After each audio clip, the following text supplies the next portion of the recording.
علیکم ورحمۃ اللہ وبرکاتہ۔ فقہ حنفی کے مطابق اور فقہ جعفری کے مطابق روزہ کھولنے میں کوئی قباحت نہیں،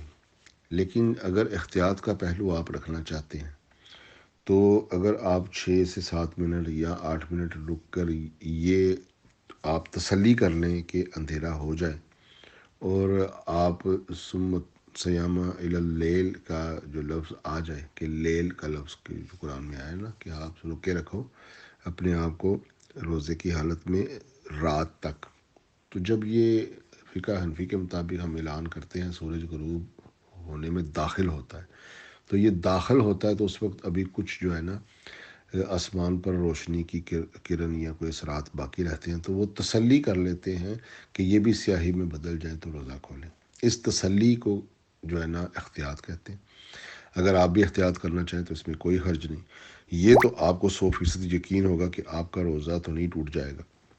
کیونکہ آپ نے وقت جو ہے نا آگے جانے دیا کہ رات ہو جائے۔ اگر کوئی شک و شبہ آئے گا تو وہ فقہ حنفی میں ہی آئے گا کہ ابھی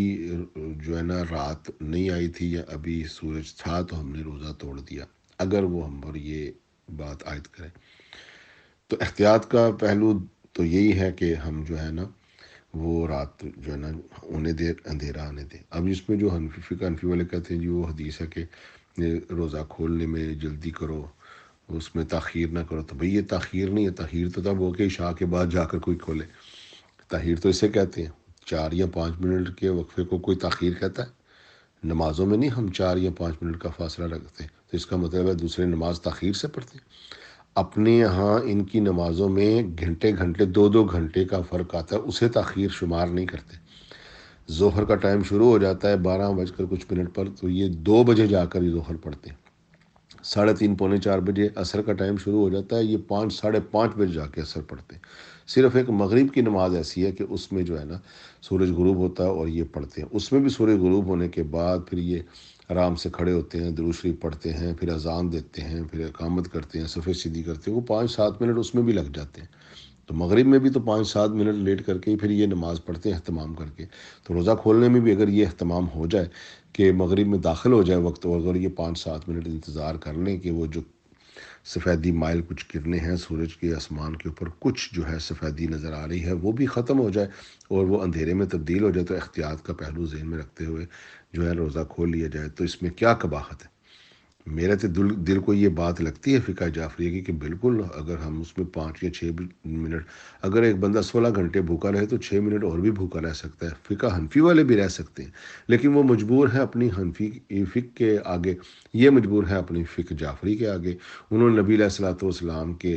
آل سے، آپ کے نواسے سے یہ دین لیا، انہوں نے ایک اجمی امام ابو حنیفہ سے لیا جس کے اور بھی بے شمار تضاد موجود ہیں، تفردات موجود ہیں۔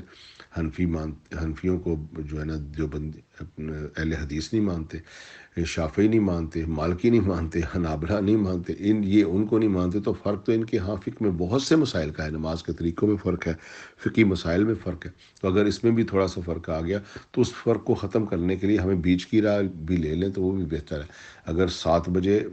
فقہ حنفیہ کے مطابق افطار ہوتا ہے اور 7 بج کر 9 منٹ پر یا 8 منٹ پر فقہ جعفریہ میں افطار ہوتا ہے، تو آپ بیچ کی راہ لے لیں، 5 منٹ تک آپ رک جائیں تاکہ وہ جو تھوڑی سی سفیدی ہے وہ بھی ختم ہو جائے۔ تو یہ احتیاط کر لیں تو بہترین ہے۔ میں تو گھر والوں کو، اپنے بچوں کو یہ بتاتا ہی نہیں کہ جی روزہ بالکل کھل گیا، 5 منٹ بعد جا کر میں کہتا ہوں ہاں جی کھل گیا، چلو جی کھا لیں۔ یعنی کہ میں 5 منٹ کی احتیاط کرتا ہوں، گھڑیوں کے ٹائم ملانے میں بھی آگے پیچھے ہو جاتا ہے، اور لوگوں کا ٹائم بتانے میں اور لکھنے میں